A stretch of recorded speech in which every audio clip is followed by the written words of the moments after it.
Bonjour, re-bienvenue parmi nous ici à la salle et en ligne. Très heureux de voir que j'ai réussi à vous inviter, à vous séduire à revenir à l'heure.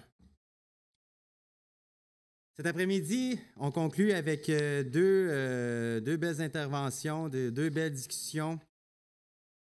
On va d'abord avoir une table ronde sur le projet de loi 84, intégration nationale, et ensuite la présentation du livre L'affaire Canon. Avant de l'inviter de venir sur scène, je vais le présenter. Alors, nous avons Vincent Vallée qui va nous parler notamment de la différence québécoise et l'intégration nationale. Vincent Vallée est consultant en politique publique et vice-président de l'Institut de recherche sur le Québec. On peut régulièrement le lire dans Le Devoir et diverses revues intellectuelles sur des thèmes tels que l'impérialisme canadien, la différence québécoise et l'intérêt national. Il complète actuellement une formation en droit et politique appliquée de l'État à l'Université de Sherbrooke, dont justement son directeur est parmi nous, Maître Guillaume Rousseau, avec qui Vincent Vallée a témoigné en commission récemment. Je vous invite à aller voir ça sur le site de l'Assemblée nationale. Alors, sans plus tarder, je vous invite à accueillir Vincent Vallée.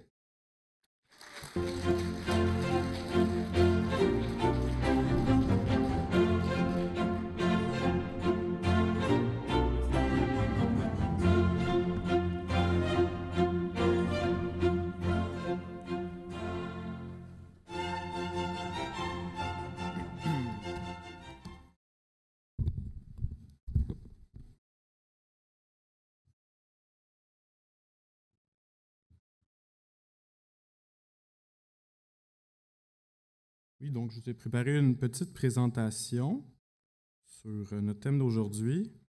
On va avoir un petit 20 minutes dans le fond de présentation, puis ensuite, on va aborder la discussion avec mon collègue Louis Campagna. Donc, on m'a demandé aujourd'hui de discuter avec vous de la question, en fait, du projet de loi 84, loi sur l'intégration nationale au Québec. On va se poser, en fait, ensemble, une grande question. Pourquoi une loi sur l'intégration nationale? En fait, le ministre Roberge, de son propre aveu, nous dit que le projet de loi a été adopté en réaction à la loi sur le multiculturalisme canadien. On va en parler un petit peu, puis on va parler du projet de loi sur l'intégration nationale avec. En fait, la loi sur le multiculturalisme canadien a été adoptée en 1985, soit 3 ans après le rapatriement constitutionnel du Canada. Souvent, on va associer le rapatriement avec le multiculturalisme. C'est probablement à cause de cette proximité-là, mais il faut comprendre que c'est quand même deux choses différentes. Et la loi sur le multiculturalisme canadien, tout comme le projet de loi sur l'intégration nationale, c'est des lois cadres. Donc, qu'est-ce que c'est ça, une loi cadre? En fait, c'est une loi qui n'a pas des dispositions qui visent à avoir des effets qui sont directs. Ça vient poser un cadre avec des grands principes et des grands objectifs où on va développer par la suite des politiques qui vont rentrer dans ce cadre-là afin de répondre à ces objectifs. Des politiques et des budgets, évidemment. Ici, on a un exemple de la stratégie canadienne pour la lutte contre le racisme 2022-2023, un exemple de politique. La loi sur l'intégration nationale, elle avait été recommandée dans le rapport Rousseau-Proulx. Donc, on a un des co-directeurs avec nous aujourd'hui, un des coprésidents, je devrais dire. C'est la recommandation 32 qui se lisait comme suit, d'adopter une loi cadre sur le modèle québécois qui se distingue du multiculturalisme canadien. Le projet de loi sur l'intégration nationale est sur 12 pages, 28 articles. Dans sa forme, il ressemble pas mal à la loi sur le multiculturalisme canadien. C'est important de le mentionner. Par contre, sur le fond, il y a des éléments évidemment qui s'en distinguent. Je vais vous en mentionner 3 ici. D'abord, il y a des principes forts comme une histoire distincte, une tradition civiliste et un modèle de société unique de langue française. Ensuite, le projet de loi aborde le Québec comme un État, même comme un État-nation. Et finalement, un élément que je trouve important de mentionner, c'est une modification qui est faite à la Charte québécoise. Parce qu'on n'oublie pas, la Charte québécoise des droits et libertés, en fait, c'est la Charte des droits de la personne, puis on ne dit même pas québécoise parce qu'elle a été adoptée avant la Charte canadienne. On vient lui ajouter une condition d'exercice. Ça veut dire que les droits de la personne au Québec doivent être exercés en respect de certaines conditions. On avait déjà la langue française, on avait la laïcité, et on vient y ajouter l'intégration nationale. Donc, on la met au même titre que ces deux éléments-là, comme un droit collectif ou un droit national. Maintenant que ça c'est dit, je vais vous parler un petit peu de l'histoire de la gestion culturelle, ou la gestion de la différence culturelle au Canada. Je vous ai fait ici, je vous ai présenté deux cartes. La première, c'est la carte de la Nouvelle-France. On s'en souvient, un grand territoire de la Nouvelle-France, mais on sait très bien que les Français n'étaient pas installés partout dans cet espace-là. Dans l'espace de l'Amérique du Nord, ils étaient surtout concentrés autour du Saint-Laurent. Qu'est-ce que ça représentait le reste en réalité? Mais c'était le territoire qui était considéré comme français, non pas en raison de l'habitation des Français, mais en raison de l'habitation des populations alliées qui étaient les Autochtones. Donc, on peut considérer que ce territoire-là, c'était le réseau d'alliances franco-autochtones. Ensuite de ça, on connaît la suite de l'histoire. Il y a eu la conquête britannique, la création de la province de Québec, qui a réduit considérablement l'espace de la population du Québec, mais qui l'a surtout enclavé et qui l'a séparé des territoires autochtones. Ça, qu'est-ce que ça permettait de faire, en fait? C'est une séparation des administrations territoriales. Donc, on octroyait des droits différents sur deux populations différentes. D'une certaine manière, ça, c'est l'ancêtre du multiculturalisme canadien parce qu'on traitait les gens de façon différenciée et ça a continué avec la création du Haut et du Bas-Canada où, encore une fois, on traitait les populations de façon différenciée. Puis ça, il faut comprendre que ça s'inscrit dans une dynamique qui est beaucoup plus large que l'Amérique du Nord ou que le Canada. Parce que cette façon-là de gérer les populations fait partie d'un répertoire impérial qui est apparu sous différentes formes dans plusieurs territoires sous le contrôle britannique, comme l'Afrique du Sud, les Indes, la Malaisie, où on séparait les territoires selon les communautés pour leur octroyer des droits qui sont différents. Ici, je vous montre une représentation des communautés dans l'Empire britannique. À gauche, évidemment, vous l'aurez compris. Puis, il y aurait beaucoup de choses à dire sur ce tableau-là. Malheureusement, le temps nous contraint à parler juste du Canada qui se trouve à gauche. Mais peut-être dire rapidement, dans le fond, le tableau représente les territoires sous domination britannique et on disait que c'était l'empire où le soleil ne se couche jamais parce qu'il dominait à peu près tous les continents dans le monde. Donc, à notre gauche, on a les populations du Canada. En bas, c'est les territoires de l'Afrique, donc au sud, et à l'est, les populations de l'Asie. J'attire votre attention en particulier sur les personnages du Canada. Évidemment, on a les Autochtones, puis on prend le soin de mettre de l'avant des caractéristiques qui différencient ces populations-là. Juste en dessous, on a un personnage, probablement un Canadien, qui a une peau, une fourrure sur le dos, qui a des raquettes sur les pieds. Et en dessous, il y a une espèce de personnage un peu étrange qui a un caribou sur le dos. Puis dans le fond, c'est des personnages du Canada, puis il y a une caractérisation des cultures qui est mise là-dessus. Et pourquoi est-ce que l'Empire britannique faisait ça? Il y avait plusieurs raisons, notamment pour démontrer sa domination sur le monde, mais aussi sa supériorité morale et son ouverture, c'est-à-dire entre guillemets, sur le monde. J'ai mis à côté l'image de la Journée internationale des femmes de cette année, parce que moi, m'a particulièrement attiré mon attention. Remarquez comment les traits culturels sont caractérisés sur l'image. D'abord, il n'y a pas de blanc sur la photo. Ensuite, il y a un personnage noir.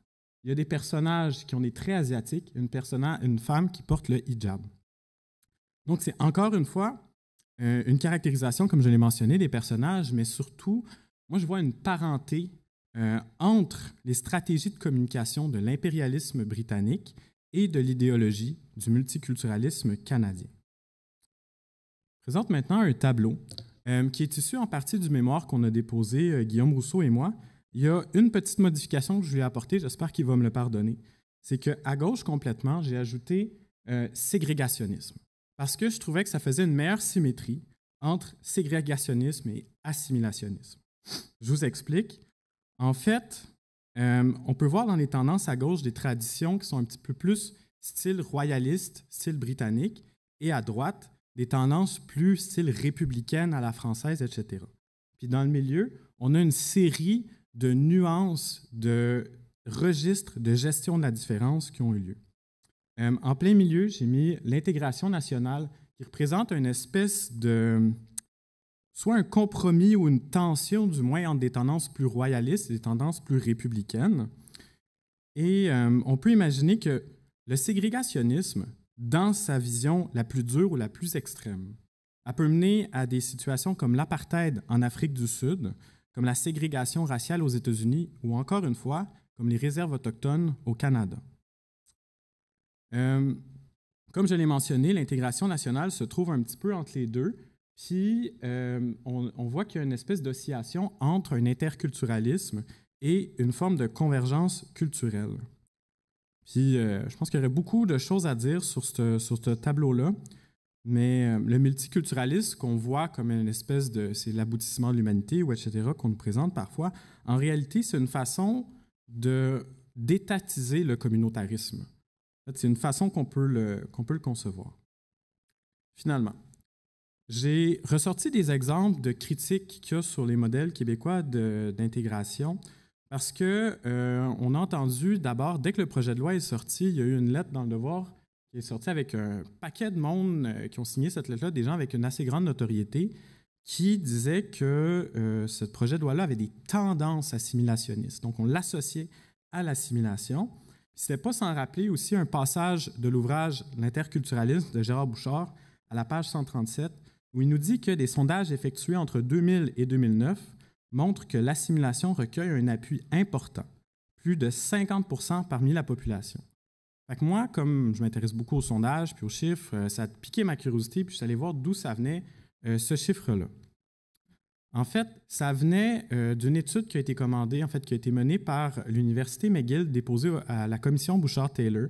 Puis en fait, c'est cette phrase-là qui reprend, parce que c'est la conclusion des pages qui mentionne. Puis ce que ça nous dit, en fait, c'est que les Québécois sont en faveur d'une intégration des immigrants à la population majoritaire. Donc, on est face à une véritable différence québécoise où les gens veulent que les immigrants s'intègrent à leur société. Mais ce que l'interprétation du sondage de McGill nous dit, c'est que si on est contre le multiculturalisme ou contre l'interculturalisme, on est nécessairement pour l'assimilation. Alors, on va se parler un petit peu d'assimilation au Québec. Si on regarde au niveau des langues autochtones, les langues autochtones qui sont les mieux préservées au Canada, c'est de loin au Québec, c'est 2 fois plus que la moyenne canadienne, et soit dit en passant, la moyenne canadienne inclut le Québec. Puis on voit que dans l'Ouest, là où il y a les plus grandes populations autochtones, c'est parmi les taux les plus bas au Canada. Donc, pourquoi est-ce qu'on nous parle d'assimilation au Québec? À quoi ça fait référence? À quoi ça nous rappelle l'assimilation au Québec? L'accusation d'assimilation est particulièrement lourde de sens pour les Québécois, parce qu'elle est indissociable du rapport déposé par Lord Durham en 1839.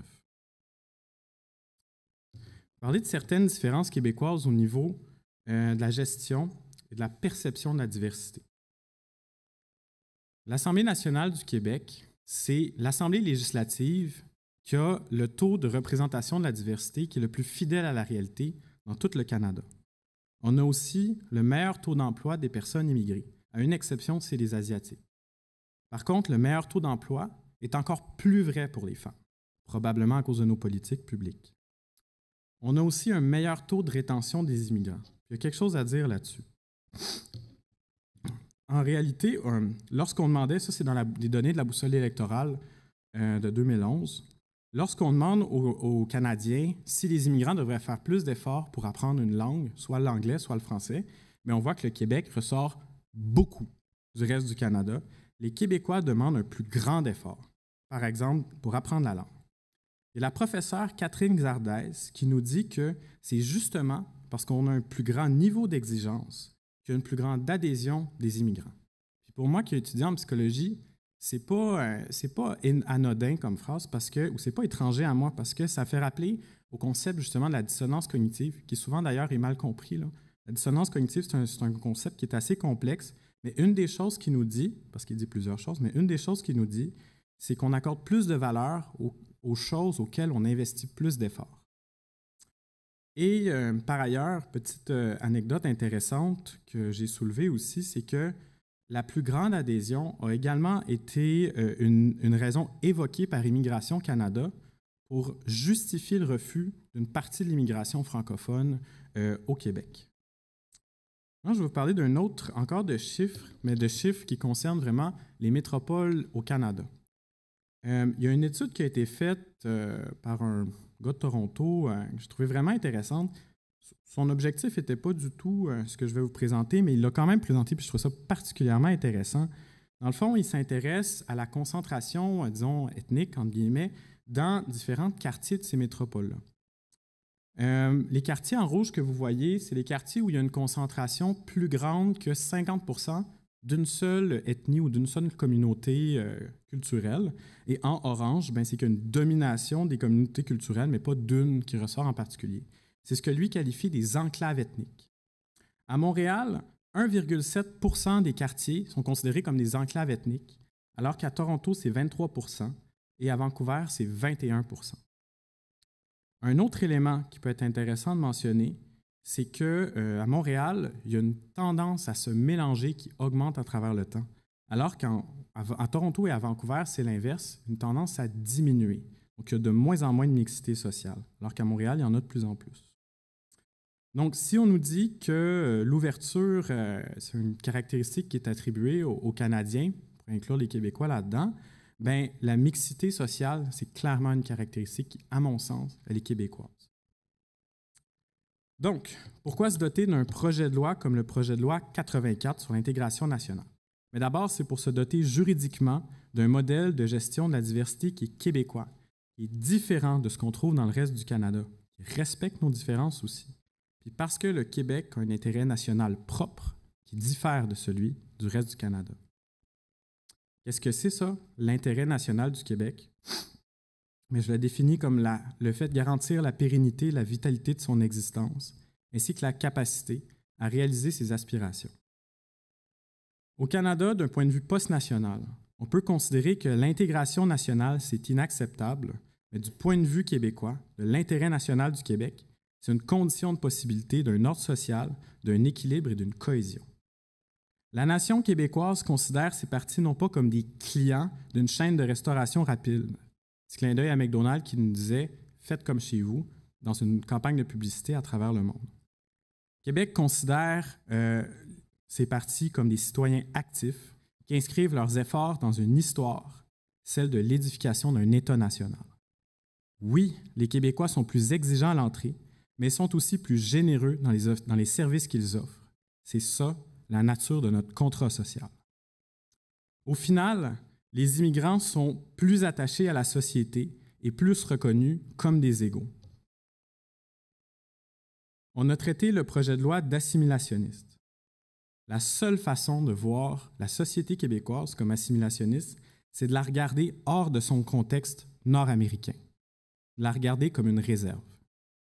Lorsqu'on inscrit le Québec dans le monde, un projet d'intégration nationale s'inscrit bien davantage dans une logique de lutte contre l'assimilation. C'est pourquoi le projet de loi, pour être plus cohérent, devrait offrir ou pourrait offrir plus de garanties pour les cultures autochtones. Parce qu'oublions-le pas, c'étaient nos alliés. L'universalisme, c'est de reconnaître chez l'autre ce qu'on reconnaît chez soi. C'est vrai au niveau individuel et c'est vrai au niveau des cultures nationales. À travers son histoire, le Québec s'est développé un État et une responsabilité, celui de préserver la diversité des cultures en Amérique du Nord et plus largement dans le monde. C'est une responsabilité qui caractérise notre différence, unique au monde, ni meilleure ni pire que les autres, tout simplement différente. Voilà. Je vais prendre ta place là-bas. Je vais inviter Louis, il va venir parler un peu. Après, il va s'asseoir avec toi. Wow! J'ai été accosté plus tôt pendant le lunch pour me dire que non seulement ma diction était correcte ce matin, mais aussi parce qu'il trouve les interventions de cette fin de semaine extrêmement claires, sans nécessairement être trop académiquement lourd. C'est très accessible comme présentation et c'est juste pour souligner à quel point que c'était clair et que les conférenciers ont fait un excellent travail. Maintenant, on va accueillir Louis Campagna, qui est membre du comité organisateur de la cure, pour nous parler de la position de la cure et avoir une discussion avec M. Vallée. Impliqué dans le mouvement coopératif du Québec, il détient une expérience de gouvernance dans ses secteurs variés, scolaire, habitation, finances, alimentation. Il termine en 2018 une carrière au service de protection contre l'incendie de la Ville de Québec après 27 années comme pompier à temps partiel, puis à temps plein aux opérations, puis à la division de la formation, recherche et développement à titre de lieutenant-instructeur. Il est récipiendaire de la médaille des pompiers pour service distingué. Il complète actuellement une maîtrise en gestion de coopératives et de caisses d'épargne et de crédit à l'Université St. Mary's à Halifax. Mesdames et messieurs, Louis Campagnard.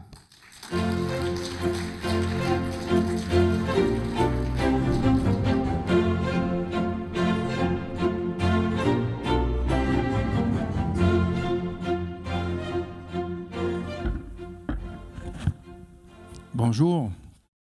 Alors, merci pour ta présentation, Vincent. La Cure, qui organise l'événement aujourd'hui, a rédigé un mémoire dans le contexte du projet de loi 84.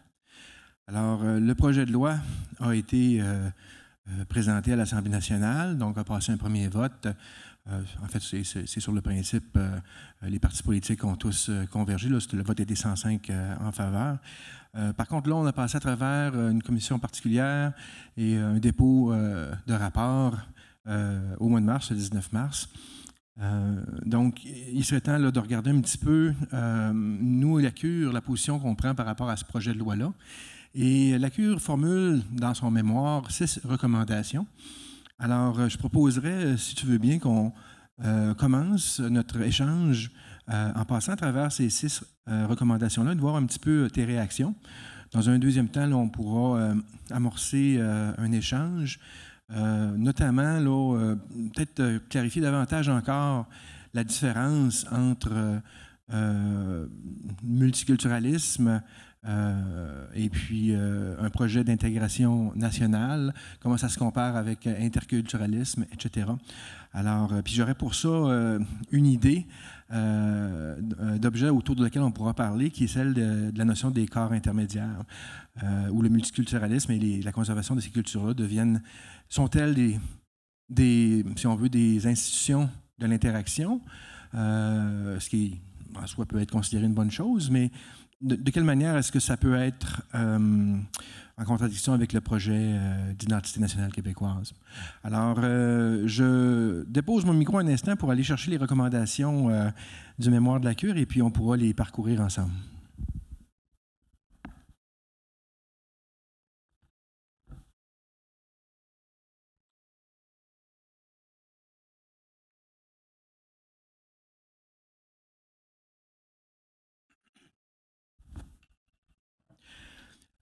Alors évidemment, j'aimerais remercier l'équipe de rédaction de la Cure pour la livraison de ce mémoire. Donc, la première recommandation que la Cure fait à l'Assemblée nationale dans le contexte des commissions parlementaires sur le projet de loi 84 concerne, si on veut, une extension de l'idée de promotion de la culture québécoise, de l'étendre à l'ensemble de la population québécoise. Alors, la recommandation 1 se lit dans un règlement découlant de la loi, parce que la loi confère au ministre le pouvoir de créer, d'adopter tout règlement pertinent à l'application de ce qui deviendrait une loi, le projet de loi 84. Alors, que dans un règlement découlant de la loi, s'assurer que l'État fasse la promotion et la valorisation de la culture québécoise et de son héritage historique auprès de l'ensemble de la population québécoise. Donc, j'aimerais avoir, Vincent, ta réaction sur cette première recommandation. Bien, d'abord, je ne sais pas pourquoi je m'opposerais à cette idée-là. C'est sûr que je trouve qu'à la base, ce projet de loi-là met peut-être pas tout à fait assez l'emphase sur l'histoire du Québec. Parce que moi, dans l'intégration, souvent, pour le dire simplement, je dis qu'il y a comme 3 étapes pour s'intégrer au Québec. C'est toujours une trame assez simple qui est territoire, langue, histoire. Quelqu'un qui arrive ici, la première chose qu'il doit savoir, c'est d'abord de se mettre une tuque ses oreilles, de mettre des bottes pour ses enfants. On comprend qu'on s'inscrit dans un espace où il faut s'adapter, dans le fond, à la réalité matérielle, disons-le comme ça. Et ensuite, bien évidemment, il faut savoir communiquer. Donc, c'est pour ça que la langue, c'est un élément fondamental. Et au Québec, on a pris la décision que c'était le français, la langue commune. Finalement, on ne peut pas comprendre le Québec si on ne fait que comprendre la langue. Il faut savoir dans quel contexte historique ça s'inscrit. C'est pour ça que je trouve intéressant, souvent dans mes présentations, de faire une partie sur l'histoire pour rappeler aux nouveaux arrivants, mais parfois même aux gens qui sont ici, c'est quoi qu'on a vécu, par quoi est-ce qu'on a traversé, parce que l'histoire, c'est ce qui nous permet de nous plonger dans l'avenir, finalement. Donc, c'est sûr que je trouve que c'est important que ça fasse partie d'une vision de l'intégration nationale pour que, justement, lorsqu'un Camerounais qui arrive, lorsqu'un Haïtien qui arrive, sache qu'il n'arrive pas dans un espace où, finalement, tout le monde arrive de tout le monde partout dans le monde. J'étais en voiture aujourd'hui avec quelqu'un qui vient justement du Cameroun et il me disait, comment il m'avait dit ça, que il arrivait dans un espace multiculturel. J'ai dit, le Canada, c'est pas un espace multiculturel. C'est devenu un espace multiculturel parce que ça a été une volonté qui a été faite en 1982, en 1985, pour réaliser des objectifs qui étaient liés justement avec les intérêts que je qualifie d'impériaux, en tout cas les intérêts du Canada, qui étaient en fait de grossir la population du Canada. Les politiques multiculturalistes ou les politiques de gestion de la diversité, c'est pour réussir justement cet objectif-là de l'immigration du Canada. Puis souvent au Québec, on a l'impression qu'on le voit, c'est contre nous l'immigration, etc. Souvent, ceux qui sont en haut ne réfléchissent pas à ceux qui sont en bas. Là. Ils ne se disent pas c'est contre eux qu'on fait ça. Souvent, ils se disent c'est dans leur intérêt. Qu'est-ce qui est dans l'intérêt justement de mon groupe ou de ma gang? Dans l'intérêt Canada, je pense que là, c'est assez évident, c'est d'avoir un rapport de force face aux États-Unis. Puis les politiques d'immigration du Canada sont d'une certaine façon, puis ça, c'est pas nouveau, hein, ça fait longtemps depuis l'histoire du Canada, la volonté d'essayer d'avoir un rapport de force plus gros par rapport aux États-Unis. Et les politiques multiculturelles sont une façon d'essayer de faciliter cette immigration-là. Merci. Merci, Vincent. Je passerai à la deuxième recommandation de la Cure dans son mémoire. Cette fois-ci, on parle de lutter contre le racisme, mais avec une approche universaliste. Alors, la recommandation de la Cure, la deuxième recommandation, ajouter un point au projet de loi qui énonce que le modèle québécois d'intégration nationale contre lutter contre le racisme, selon l'approche universaliste, en rejetant les approches fondées sur la division raciale et les catégorisations basées sur la race. Je peux avoir ta réaction là-dessus? Sur, dans le fond, les différences entre les visions un petit peu plus anglo-saxonnes puis québécoises de l'intégration, je pense que la différence québécoise le démontre quand même. Il y a des différences d'un point de vue philosophique. Je pense que la Cure, justement, sa raison d'être, c'est une opposition ou une alternative, je dirais, à une vision philosophique qui est dominante au Canada puis qui a peut-être de plus de tendance anglo-saxonne. Les travaux les plus intéressants à ce sujet-là, à mon avis, sont faits par l'historien anthropologue Emmanuel Todd, qui fonde sa réflexion sur les racines anthropologiques des différentes communautés dans le monde. Ce qu'il dit, c'est que les systèmes familiaux, en fait, sont fondés sur des valeurs qui sont distinctes pour des raisons qui sont peut-être justement anthropologiques ou qui datent de longtemps, et que, en fait, ça fonde nos visions philosophiques, puis ça fonde des différences philosophiques. Je mets en contraste souvent les deux sociétés, mais l'idée pour moi, c'est pas de dire nécessairement qu'il y en a une qui est meilleure qu'une autre, c'est souvent de remettre de l'avant, encore une fois, qu'il y a des différences. Les différences, souvent, on s'en sert parfois pour les qualifier comme dès qu'il y a une différence québécoise, c'est nécessairement du racisme ou à quelque chose d'inférieur, ou c'est une tendance assimilationniste, c'est des Français dans le fond d'eux autres, puis ils veulent effacer votre culture. Ou en fait, c'est peut-être des préférences tout simplement qui sont différentes, qui ne sont pas les mêmes. Et je pense que c'est important qu'on le mette de l'avant, puis à la limite, on n'en ait pas honte parce que c'est tout simplement qu'est-ce qu'on est. Merci. Puis, ma réaction par rapport à ta réponse à la deuxième recommandation, moi aussi, là, j'ai été captivé par la pensée d'Emmanuel Todd, comment justement les structures familiales peuvent être prédictives des systèmes politiques adoptés dans une région du monde. Et cette quand on a cette perspective-là, on est d'abord davantage en mesure de se mettre dans les chaussettes de l'autre, de penser là, les systèmes familiaux, exemple, dans les pays slaves orthodoxes, l'autorité qu'ils vont donner à une figure paternelle, leur nostalgie d'un Staline qui met durant la démocratie, le court épisode démocratique sous Yeltsin, et finalement l'homme fort qu'ils ont créé aujourd'hui. Donc, en comprenant ces réflexes fondés sur des valeurs qui retournent à la famille, on peut être d'accord ou pas avec la position, exemple, de la Fédération russe actuellement en Ukraine, mais on peut se mettre dans leur esprit et chercher à les comprendre plutôt que de les juger positivement ou négativement. Et ça, c'est très aidant quand on veut comprendre une situation complexe comme ce qui se passe en Europe de l'Est encore aujourd'hui. La troisième recommandation maintenant, issue de notre mémoire, concerne cette fois-ci là, le modèle d'intégration, c'est les fondements du modèle d'intégration nationale. Alors, l'article 5 du projet de loi précise les fondements et la Cure recommande d'ajouter une phrase, la phrase suivante. Donc, que l'État encourage les échanges culturels qui s'inscrivent dans une logique d'appréciation et de partage des cultures et non dans une logique de dénonciation qui ne fait que freiner le rapprochement entre les membres de la société québécoise.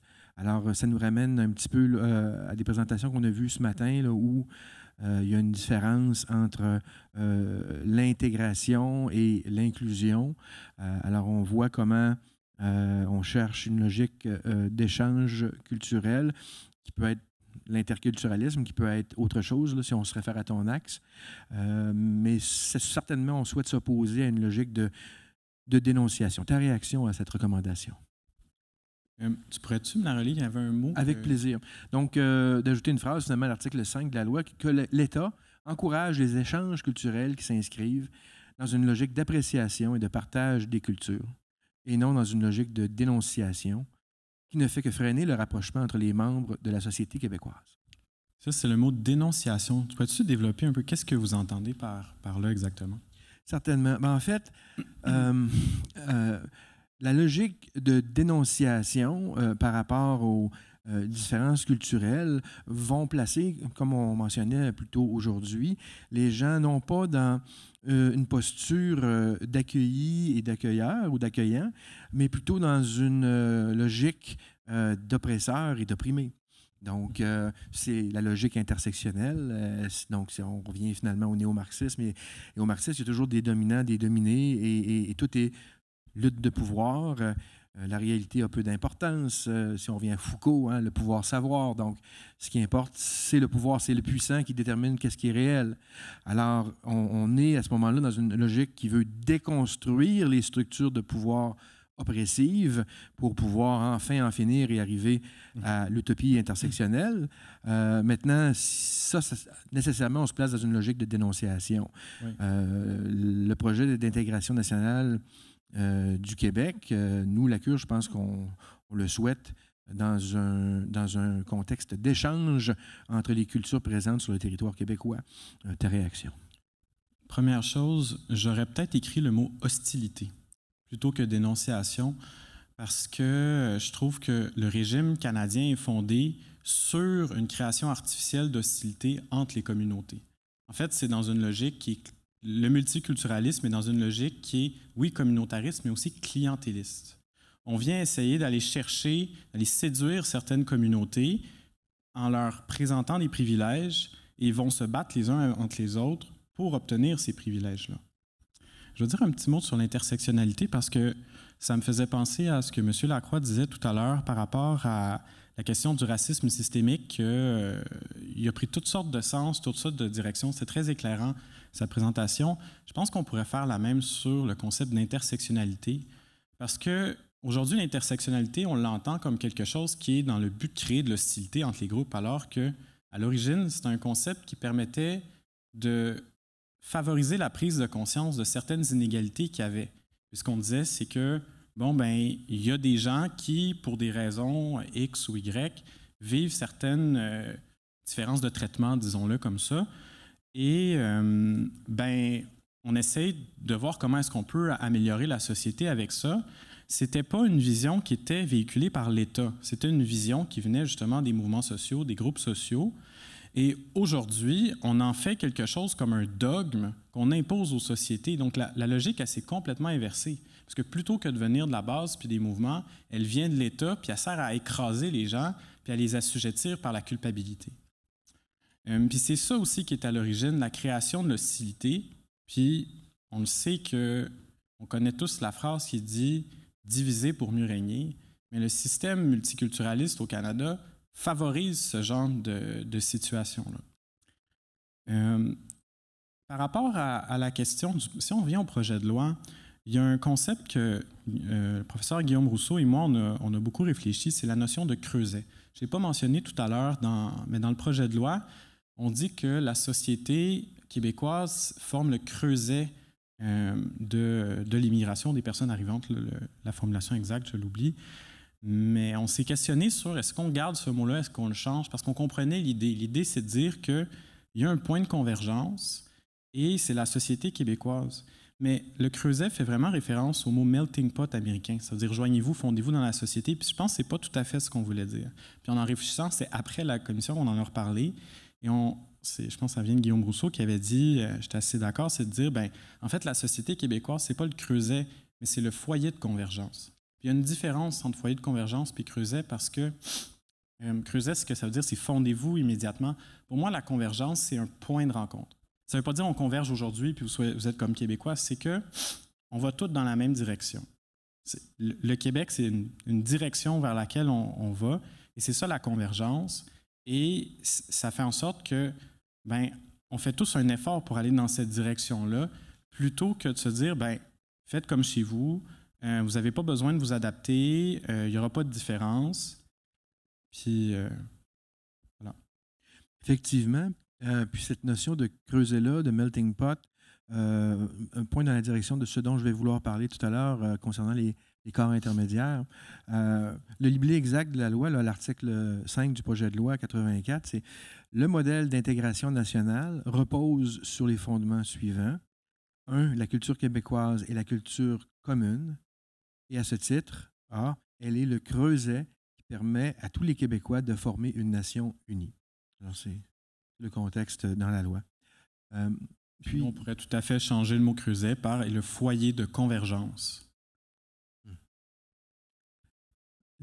Toujours en me ramenant au projet de loi, cette fois-ci, on remonte à l'article 3. Je vais le lire, puis notre 4e recommandation à la Cure est une recommandation d'ajouter donc une phrase à cet article 3. Alors, l'article 3 se lit comme suit.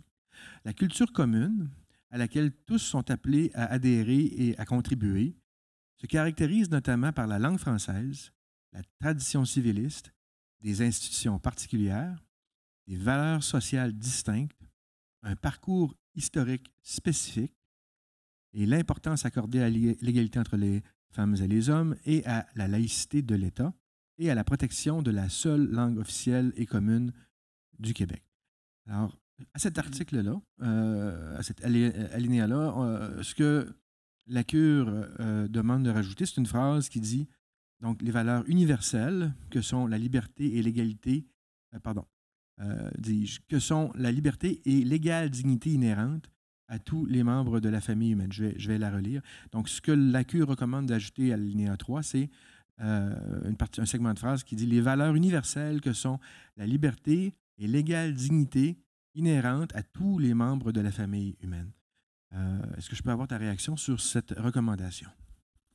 Ça me fait sourire parce que il y a une recherche qui va sortir bientôt à l'Institut de recherche sur le Québec, une recherche que j'ai eu la chance de mener avec eux qui s'intitule « La différence québécoise, un modèle de liberté, d'égalité et de coopération ». C'est pas sans rappeler la devise française par ailleurs, liberté, égalité, mais tout à fait. Mais la notion de coopération, on l'a ajoutée parce que il y avait vraiment quelque chose d'intéressant du côté québécois qui était particulier. C'était l'emphase justement sur, on dit souvent solidarité, peut-être à la place de fraternité au Québec, mais le mot coopération, d'abord rappelle tout le réseau des coopératives qu'on a au Québec, évidemment, mais surtout, moi, c'était beaucoup une statistique en particulier. sur la manière dont on vivait les familles au Québec.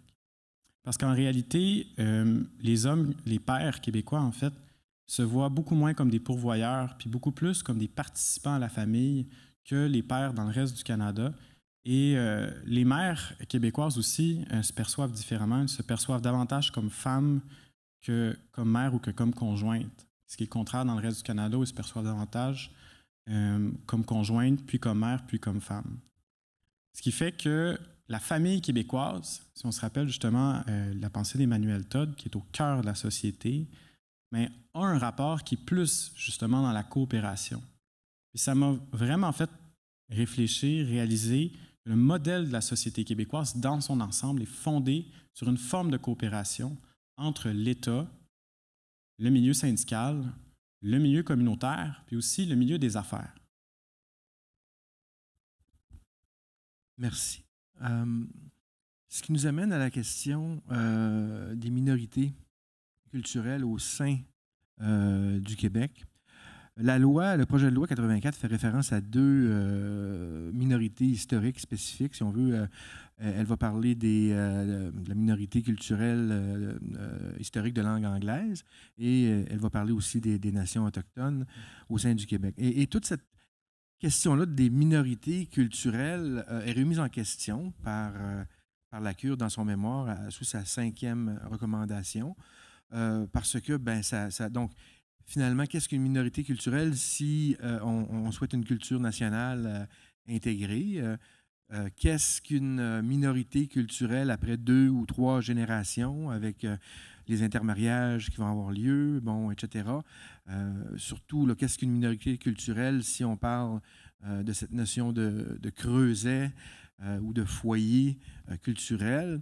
Et puis, la question se pose aussi pour les individus qui vont continuer à refuser ce qu'on pourrait appeler une culture nationale, même après la 2e et la 3e génération. Ça aussi, ça a été abordé plus tôt quand on parlait de soit l'idéalisation ou la dénonciation là, des cultures d'origine que les parents vont transmettre à leurs enfants et puis l'impact que ça va avoir sur eux.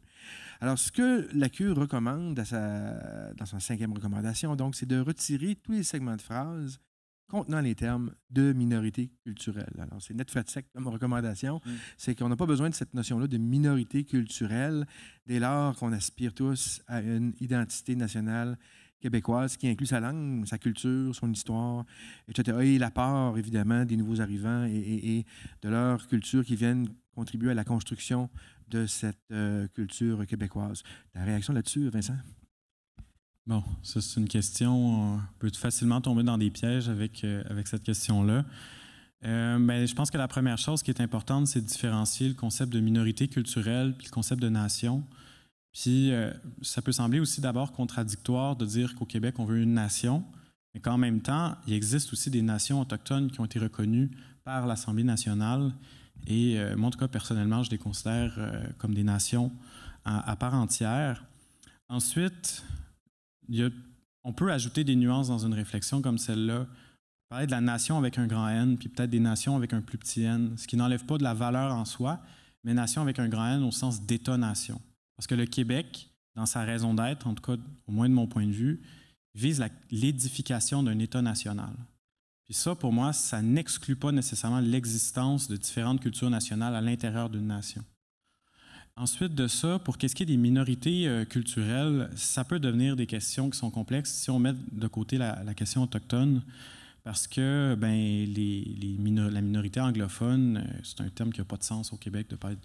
En fait, la minorité anglophone, on pourrait parler d'une minorité majoritaire, puisque c'est une minorité au Québec, mais c'est une majorité au Canada. Puis la majorité québécoise, on pourrait parler d'une majorité minoritaire, qui est une majorité au Québec, mais une minorité dans le Canada. Puis communauté francophone hors Québec peut être considérée comme des minorités minoritaires. Mais bref, j'ai jamais entendu cette notion-là, mais je pense que ça pourrait éclairer la réflexion. Mais la communauté anglophone au Québec, elle jouit déjà de droits hyper garantis qui sont constitutionnels, etc. On peut pas... ça serait difficile de leur enlever. Puis ma réflexion ne va même pas jusque-là. Mais pour qu'est-ce qui est des autres minorités culturelles, ben, nécessairement la communauté chinoise du Québec ou la communauté mexicaine du Québec, ce pas des nations comme les Autochtones. Là où il y a une différence entre une communauté et une nation, c'est la question du foyer national. Parce que les Abénakis du Québec n'ont pas de foyer national autre que sur le territoire du Québec. À moins que j'oublie quelque chose, là. Mais la communauté mexicaine du Québec a un foyer national qui est au Mexique et la société québécoise n'a pas non plus d'autre foyer national que le Québec. Donc, c'est sûr que pour moi, de leur attribuer des droits différenciés à ces communautés-là, pour moi, c'est un non-sens dans la logique d'édification de l'État national. Ils vont jouer des droits au même titre que la Charte va leur conférer, mais pas des droits communautaires ou des droits culturels, en tout cas pas à mon sens. Puis, quand on réfère justement aux nations autochtones qui ont ce foyer national-là ici en territoire principalement québécois, ou le nord des Grands Lacs, ou dans l'est finalement du continent, nord-est, à ce moment-là, on revient à notre conversation qu'on a eue là, en février où il avait été, on faisait rappel d'un fait historique qui malheureusement est si peu évoqué, qui est notre particularité dans notre approche justement des relations entre les nations qui étaient présentes lorsque les Français arrivent. C'est les deux grands moments, si on veut. Là. C'est le début du 17e siècle, la Grande Tabagie, et puis et le fameux énoncé, là, nos filles et vos fils qui feront une grande nation. Et puis, effectivement, 100 ans plus tard, la Grande Paix de Montréal de 1701, 39 nations autochtones, les Français, et puis on vient négocier une paix qui a duré jusqu'à la conquête. Donc, les Iroquois, qui étaient les ennemis jurés, étaient présents, et puis ont accepté et ont même refusé au début, en tout cas, de la guerre de conquête, de participer avec les opérations militaires anglaises par respect pour ce traité-là, finalement. Donc, il y a vraiment un rendez-vous, si on veut, je ne dirais pas manquer avec l'histoire, mais plutôt déraillé des suites de la conquête avec les Premières Nations, puis la manière de les intégrer à une identité nationale québécoise, évidemment, si c'est ce qui est souhaité par ces nations-là. Je pense que vivant sur le même territoire, on doit trouver une manière de vivre ensemble. Vincent, tu avais écrit un article, co-écrit un article dans Le Devoir. J'avais beaucoup aimé les deux idées que tu avais amenées, donc notamment là, proposer une alternative à la journée de la vérité et reconnaissance qui nous est parachutée par le gouvernement fédéral, mais plutôt, vérité et réconciliation, tout à fait, et puis remplacer ça justement par une commémoration de la Grande Paix de Montréal de 1701, donc une journée au mois d'août qui nous rappellerait ce qui est vraiment une particularité en Amérique du Nord, c'est pas dans le monde, c'est une approche qui a démontré, certains diront un pragmatisme, mais en même temps, il y a eu un savoir-vivre incroyable de la part, on généralise, mais quand même, ce qui a mené à des alliances commerciales, militaires, des intermariages qui ont donné la grande nation métisse, notamment, où les nations des plaines et puis les Français se sont unis. Donc, par rapport à la question, justement, des nations autochtones sur le territoire québécois, quelle solution dans le contexte d'un projet de loi d'intégration nationale? Pour revenir aussi sur ce que tu disais, la deuxième proposition, on proposait aussi l'idée d'ajouter des sièges pour les Premières Nations à l'Assemblée nationale. Je veux dire que ma pensée a évolué depuis. En fait, moi, je pense qu'aujourd'hui, il faut leur donner un pouvoir politique aux Autochtones. Parce qu'en ce moment, le rapport qu'on a avec eux est essentiellement clientéliste, justement.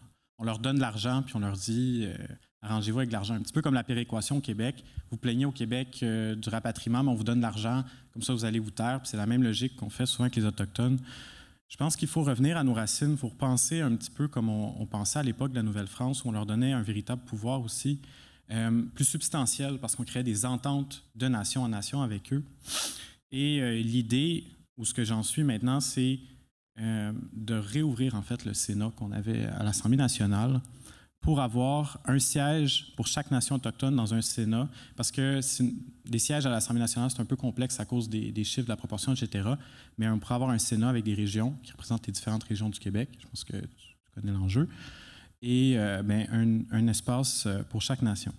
C'est toujours délicat de parler des enjeux autochtones, surtout quand tu es considéré comme un alloctone, puis que, bon, etc. Mais je pense que c'est important quand même de parler. En fait, souvent, j'aime dire que plus un sujet est sensible, plus que ça signifie que c'est important qu'on en parle. Puis, la journée de la vérité et réconciliation, c'est une logique qui vient du système canadien, qui vient justement des torts que le Canada a causés, puis aussi le Québec a participé. L'idée, c'est pas de nier ça. Mais le Québec n'a pas participé à pieds joints puis de façon ultra volontaire, justement. Puis on le voit avec la question des pensionnats, c'est super important.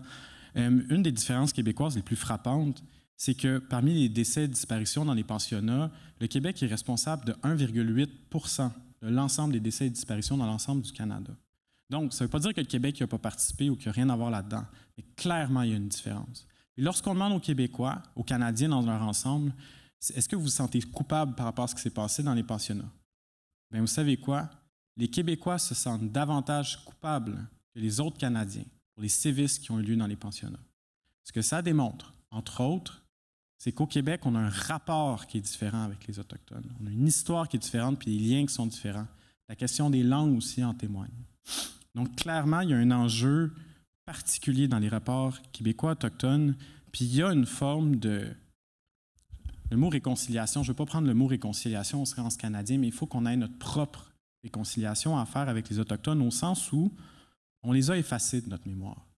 Quand on est arrivé ici, contrairement à peu près tous les endroits coloniaux du Nouveau Monde, on pourrait dire, les Québécois ne sont pas arrivés en conquérant en Amérique. Ils ont été invités à s'installer à Québec par les Autochtones lors de la Grande Tabagie de Québec. Ce n'est pas parce que les Autochtones étaient plus gentils ou parce que nous, les Français, on était plus gentils. Les Autochtones étaient en guerre. Ils ont vu les Français arriver. Il y avait des armes. Ils ont vu des alliés puissants. Ils se sont dit, si on s'associe avec eux, on va casser la gueule des Iroquois. Donc ça, c'était au fondement de notre arrivée. C'était des alliances géopolitiques parce que les Autochtones réfléchissaient en termes de géopolitique. Et par la suite, les Français, c'était leur entente qu'ils ont eue lors de la Grande Tabagie. D'ailleurs, la Grande Tabagie, c'était aussi un gros party qu'il y a eu, il ne faut pas se le cacher. Puis Champlain savait très bien ce qui était en train de se passer à ce moment-là. Donc oui, il y a eu du tapochage, sa gueule, avec certains Autochtones qui étaient les Iroquois. Mais 100 ans plus tard, comme tu l'as bien dit, on a enterré la hache de guerre, on a signé la paix. Ça, il n'y a pas d'équivalent dans le monde européen, dans le monde de la colonisation européenne. Ça ne veut pas dire que c'est parfait au Québec. Ça veut dire encore une fois que c'est différent, puis pas parce qu'il y a des raisons géopolitiques que ça enlève la réalité. Parce que souvent, c'est ce qu'on va nous dire. Ah, ben les Français, si on fait ça, c'est pour des mauvaises raisons comme les Anglais. Je m'en fous. Je m'en fous parce que de nier ça, c'est de nier la réalité. Les Canadiens, ils ne se le cachent pas pour dire qu'ils sont donc bien meilleurs que les autres, sont donc bien supérieurs moralement pour je ne sais pas quelle affaire. Mais pourquoi au Québec, est-ce qu'on a honte de mettre de l'avant des caractéristiques qui font en sorte qu'on a une histoire qui est moins honteuse, mais pas parce qu'on est meilleur nécessairement, mais tout simplement parce que c'est un fait, parce que c'est ça qui s'est passé. Puis oui, il y a eu des guerres, oui, il y a eu des batailles avec les Autochtones, oui, des fois, il y a eu du sang qui a été versé, mais il y a aussi des histoires d'amitié, des histoires d'amour qui se sont développées, parce que lorsqu'on est en mode de survie, lorsqu'on s'associe puis on crée des alliances, même économiques, ça développe nécessairement des liens d'amitié qui sont extrêmement forts, qui sont extrêmement solides, des histoires d'amour, des histoires humaines en réalité. Parce qu'il ne faut pas oublier qu'il y a des histoires impériales, des grands peuples qui font des conflits, ou les élites qui font des conflits, puis il y a le peuple aussi qui vit ça à l'intérieur, lui, de la réalité. Et puis on le sait, les Autochtones nous ont permis de survivre en Amérique. Donc nécessairement, il y a eu des échanges culturels importants qui ont été faits. Il y a eu une trace qui a été laissée sur les Québécois. Et pour moi, la question de l'autochtonie fait partie intégrante de la différence québécoise.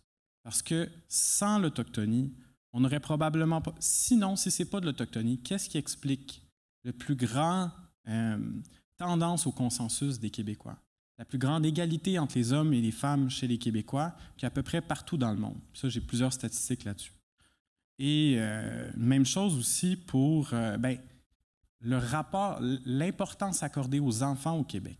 Parce que ça, il y a des écrits qui sont là-dessus. Les Français, quand ils étaient arrivés, ils étaient impressionnés de la manière dont les enfants étaient élevés par les Autochtones. Des écrits qui ont été ramenés en France. Des écrits, il ne faut pas l'oublier, qui ont marqué aussi les penseurs des Lumières, comme Jean-Jacques Rousseau.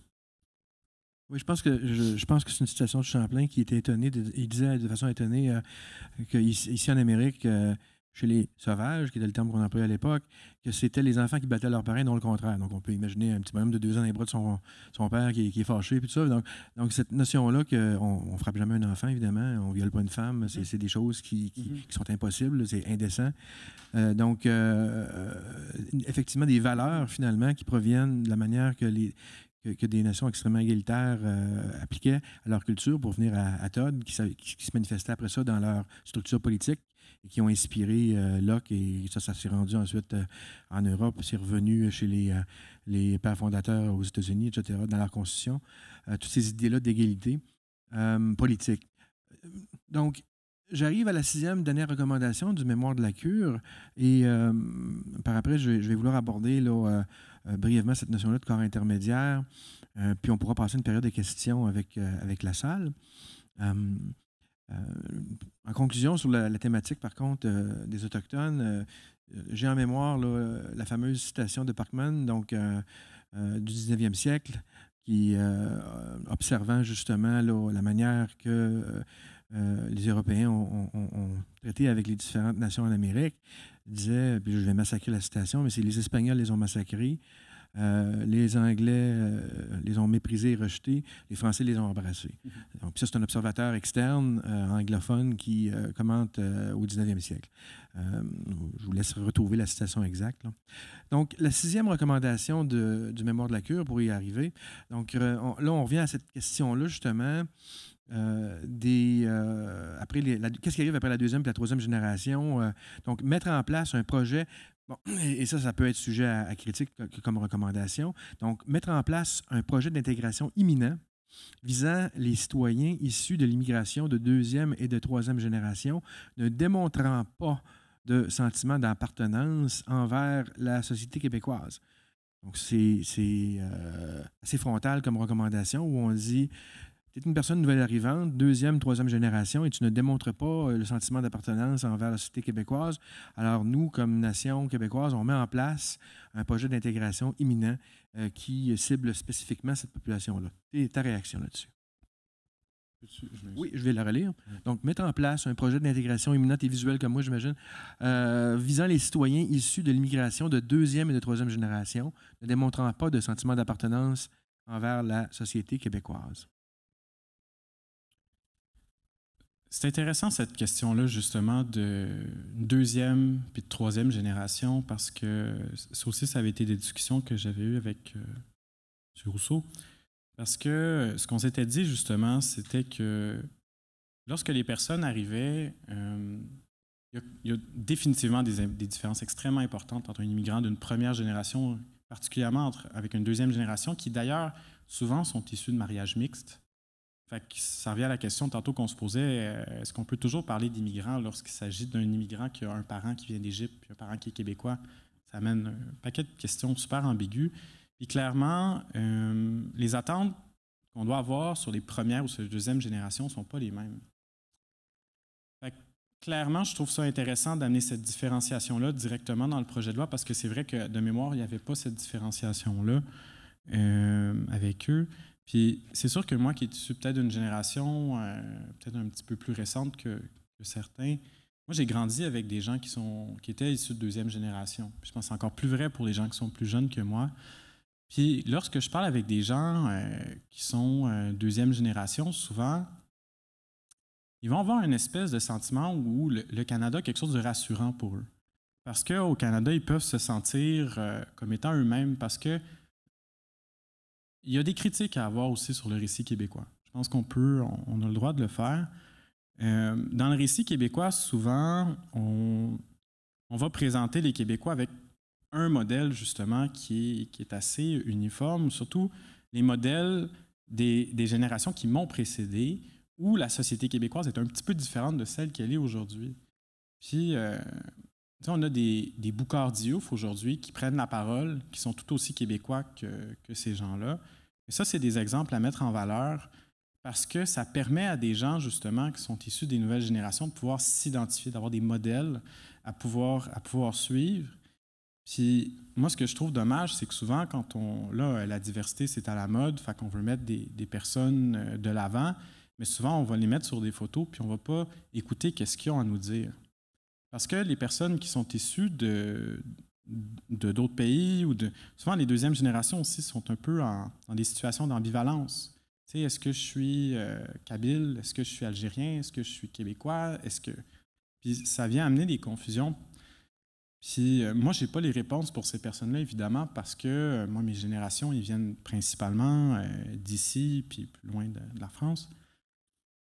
Mais je pense que c'est important que ces gens-là se reconnaissent dans le récit aussi qui est québécois, puis qui soient capables de se dire sincèrement et réellement québécois au même titre que des gens comme Boucard Diouf aussi, ou des gens qui ont des vécus qui sont différents du mien, mais qui sont tout aussi québécois. Voilà. Merci. Donc, avant d'arriver à la période de questions, vous allez m'accorder, si vous voulez bien, un petit segment où moi, je vais m'amuser. Je demande à la régie, s'il vous plaît, de retrouver la diapositive de Vincent avec l'axe. C'est un peu l'outil pédagogique là, entre, justement, assimilation et... c'est ça.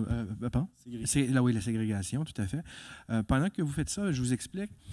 Je veux jouer brièvement à l'avocat du diable. Okay? Parce que, bon, on a défini hier le multiculturalisme, notamment la présentation de M. Leblanc, comme une machine à croquer du francophone au Canada. Par contre, quand il est question de multiculturalisme, on peut penser aussi à cette notion dans une société de corps intermédiaires. Alors, c'est quoi les corps intermédiaires dans une société? C'est ce que Rosan Vallon appelait des institutions de l'interaction, donc entre les individus et justement l'État.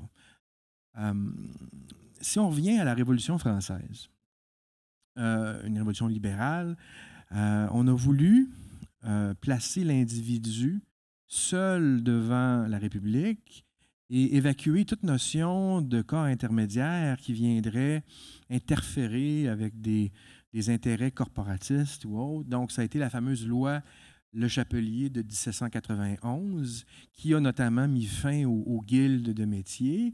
En théorie, ça devait aussi évacuer les regroupements là, de gens richissimes, tout ça, mais ça a été appliqué de façon inégale, on le sait. Et cette loi-là n'a été abolie qu'en 1884, qui a permis le retour des syndicats, qui étaient des versions là, très délavées de ce que pouvaient être les guildes de métier. Là. Quand on était orfèvre, puis c'était la guilde des orfèvres qui s'occupait de notre famille si on décédait, puis en tout cas, c'était des outils de cohésion sociale, de soutien socio-économique, mais aussi des instances d'interaction avec l'État.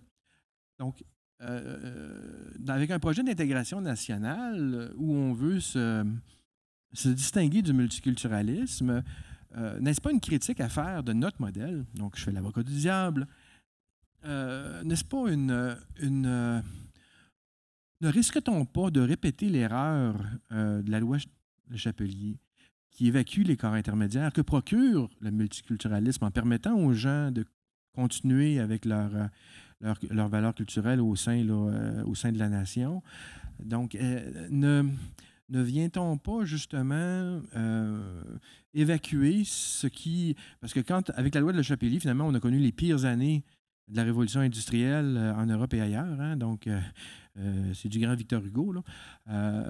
Alors, comment, dans notre projet d'identité nationale, éviter, en rejetant le multiculturalisme canadien, de nous retrouver à placer les individus culturellement seuls face à la nation et donc dépourvus d'institutions de l'interaction avec la nation? J'écoute ta réaction là-dessus. J'essaie de penser comment le projet de loi s'inscrit, par exemple, contre les institutions de l'interaction En réalité, je pense qu'il les exclut pas nécessairement parce que je pense que l'idée aussi, c'est beaucoup de financer des initiatives qui font la promotion de la culture québécoise. C'est peut-être ça ton souci en particulier. D'ailleurs, dans une entrevue, je me souviens que M. Roberge avait parlé d'une organisation que je connais très bien, qui est la Fondation pour la langue française, qui a pour objectif non pas la défense de la langue, comme on a souvent à l'esprit, mais la promotion de la langue française à travers des initiatives, entre autres, de pairage entre des personnes nouvelles arrivantes et des personnes issues de plus anciennes générations, dans laquelle ils vont faire, par exemple, des sorties au cinéma, des activités, vont aller aux Zoo de Granby ou je ne sais pas, mais pour justement créer des liens, créer un environnement social pour cette personne-là pour qu'il puisse s'intégrer. Je pense que ça s'inscrit pleinement dans la logique du projet de loi.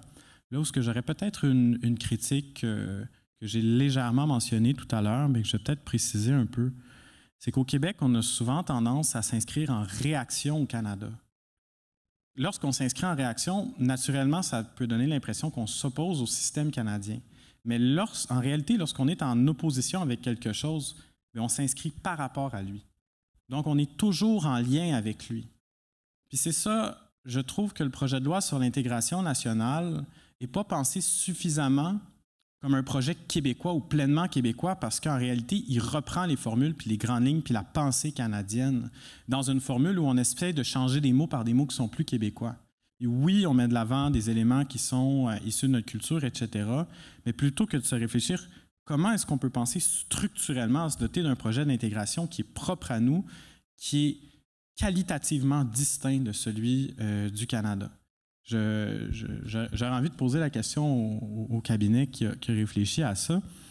Une autre chose que le projet de loi fait à demi-mot, mais qui ne fait pas vraiment, c'est que vous remarquerez à quel point on utilise souvent le référent nation québécoise avec des espèces de qualificatifs un peu ambivalents. En réalité, on sait tous naturellement qu'est-ce que c'est un Québécois. Mais juridiquement, qu'est-ce que ça veut dire un Québécois? En réalité, il n'existe pas de définition juridique de ce qu'est un Québécois. Par contre, il y en a déjà existé une dans le Code civil du Québec qu'on a effacé pour le remplacer par le préambule de la Charte des droits de la personne du Québec, qui est tout le monde qui arrive au Québec est québécois. Puis on a un petit peu évacué finalement cette idée-là. Par contre, il n'est pas exclu qu'on puisse réintroduire la définition juridique de ce qu'est un Québécois. Puis justement, il y a un mémoire qui a été déposé au rapport Rousseau-Proulx, puis qui a été déposé aussi pour le projet de loi 84 sur la question de développer une nationalité québécoise. Attention à bien distinguer d'une citoyenneté. Nationalité et citoyenneté, ce n'est pas la même chose, même s'il y a quand même beaucoup d'apparence, de similarité, disons, entre les deux. En France, il existe une citoyenneté et une nationalité française. Donc, il n'y a rien qui nous empêcherait au Québec de de garder la citoyenneté canadienne, par exemple, et de nous doter d'une nationalité québécoise qui pourrait faire en sorte qu'on puisse donner des droits à des personnes à condition qu'ils puissent remplir certains critères qui font en sorte qu'ils sont québécois, finalement. Puis, il n'y a rien qui nous empêcherait de faire des critères qui sont généreux, qui sont plus larges, puis qui, par exemple, incluraient les Acadiens au sud du Québec ou sinon des communautés francophones. Bref, là, je fais juste des exercices de pensée pour faire penser jusqu'où ça pourrait aller. Mais ce que je souligne, c'est que dans le projet de loi sur l'intégration nationale, il y a comme un embryon de ce que c'est un Québécois, mais sans vraiment le circonscrire de façon juridique. Donc, c'est des éléments qui, je pense, pourraient, peut-être dans un autre projet de loi, compléter cette idée-là dans la logique de l'intégration nationale. Oui, parce que rappelons-le que le projet de loi 84 vient modifier deux autres lois, notamment la Charte des droits et des libertés de la personne du Québec, qui est une loi qui a été qualifiée de quasi-constitutionnelle au Québec et qui précède la Charte canadienne. L'autre loi, c'est la loi sur l'exercice des droits fondamentaux et des prérogatives du peuple québécois et de l'État du Québec. Alors, ces deux textes de loi sont modifiés, seront modifiés ou seraient modifiés par le projet de loi 84. Alors, effectivement, on est vraiment dans le BIOS du Québec, si on veut, quand on traite de ces enjeux-là. Je termine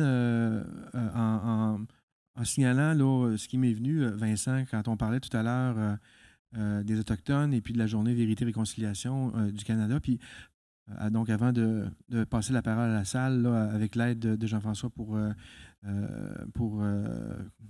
gérer les interventions. Mais ce qui m'est venu, Vincent, vraiment, c'est un profond sentiment que peut-être, quand il est question de vérité, de réconciliation, ce que le Québec a besoin, ce que moi, comme Québécois, j'ai besoin, c'est de me réconcilier avec moi-même pour ce que nous avons été comme Québécois, ce que nous avons fait comme peuple conquis, si on veut. Comment on s'est retourné contre nos propres valeurs, par exemple, avec des nations qui étaient nos frères, qui étaient nos alliés. Et que l'approche n'est pas une approche de culpabilité envers une nation dans une dynamique d'oppresseur opprimé, mais plutôt que de dire comment est-ce que j'ai pu me séparer de mon frère. Je veux dire, si on regarde une carte de l'Amérique, il y a des centaines, si ce n'est pas des milliers de noms de lieux, antiponymie, donc des noms de lieux qui sont français partout dans le continent. Donc, les Français ont été partout dans le continent et c'est principalement de par leurs alliances avec les peuples autochtones. Alors, cette réalité-là qui a été géopolitique, qui a été commerciale, qui a été familiale, quand on dit que les Cowboys ont ouvert l'Ouest, ben, c'est parce qu'on est passé pas mal longtemps avant, là, les Français. Là. Donc, d'avoir oublié ça, d'avoir accepté d'être séparé, comme tu le montrais dans les cartes tout à l'heure, des nations, je pense que la première réconciliation qu'on doit faire, c'est avec nous-mêmes, parce qu'on s'est nié comme culture dans nos relations avec nos alliés. Alors, je terminais là-dessus, puis oui, si tu le souhaites, sinon on laisse la salle intervenir, mais vas-y, je t'en prie, Vincent. Bien, tu touches des points qui sont super, super importants parce que il faut lire ce que Denis Delage a écrit sur ce sujet-là. C'est super important. Puis il y a plusieurs passages que tu as cités qui mentionnent aussi. Denis Delage explique très bien comment est-ce que, dans la mémoire, on a travaillé l'effacement des relations avec les Autochtones.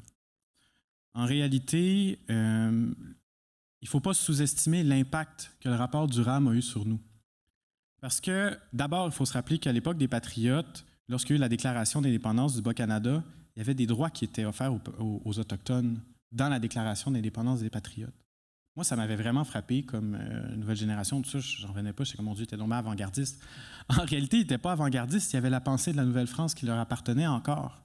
Parce que, en réalité, quand Lord Durham a dit c'est un peuple sans culture et sans histoire, à quoi ça faisait référence? Ça faisait référence à ce qui était appelé le French and Indian War. Il ne faisait pas la différence entre les Français et les Indiens. On était un peuple sans culture et sans histoire parce qu'on était des sauvages à leurs yeux. Sauvages au sens de savage, au sens de barbare en anglais. Parce que sauvage en français, sauvage, ça peut vouloir dire savage, mais ça peut vouloir dire aussi wild, comme une fleur sauvage ou un champignon sauvage venant de la nature, etc. Il a toujours eu cette connotation péjorative-là. Puis ce que Denis Delage nous dit, entre autres, c'est que Garneau, qui était notre plus grand historien, ou le premier historien de l'histoire canadienne-française, est surtout arrivé en réaction, encore une fois en réaction, donc en opposition, donc attaché à ce que Lord Durham a écrit. Puis lui, ce qu'il a dit, c'est pas vrai qu'on est un peuple sans culture et sans histoire parce qu'on provient de la France. Notre histoire provient de la France. Puis tout ce qu'il a écrit, c'était en omettant toutes les relations qu'on a eues avec les Autochtones. Donc, il y a tout eu un travail d'occultation de ces liens-là que Denis Delage vient déterrer justement pour nous rappeler c'est quoi ces liens-là. Ce qui ne veut pas dire qu'on ne vient pas de la France, ce qui ne veut pas dire que Garneau a dit juste des menteries, mais ce qui veut dire c'est qu'on a trahi notre mémoire d'une certaine façon. Comme tu l'as dit, ce n'est pas dans une optique de culpabilité qu'il faut le dire. Il ne faut pas oublier que ces gens-là, puis tu l'as dit à juste titre, c'était nos frères. Puis ce n'est pas juste une figure de style. À l'époque, Français comme Autochtones disaient que c'était des frères. On le voit dans les écrits de l'époque, c'était écrit. Puis même qu'en 1763, des gens comme Pontiac et comme Levaché, qui étaient des Autochtones, qui ont continué de se battre pour la France. Des Autochtones qui se battaient pour rester dans la France parce qu'ils comprenaient très bien que tomber sous le régime britannique, ça leur ferait perdre des droits et des privilèges. Oui, on pense à Dylan Anglade dans sa maison, là, au fort Michilimackinac, quand les Autochtones du Pontiac sont rentrés dans le fort et ont massacré les Anglais. Il y a un Anglais qui se réfugie chez lui. qui demandait de l'Anglade qui était un métis de le protéger, puis il dit « Qu'est-ce que tu veux que je fasse? » L'anecdote est quand même savoureuse, malgré le sang qui était répandu à ce moment-là. Effectivement, cet oubli, cette omission de l'histoire qui nous est propre, qui est dans notre ADN. J'aimerais maintenant céder la parole à la salle, voir les questions qu'ils vont nous poser suite à notre échange, qui, je l'espère, aura été suffisamment intéressant pour maintenir votre attention. Et puis, j'aimerais...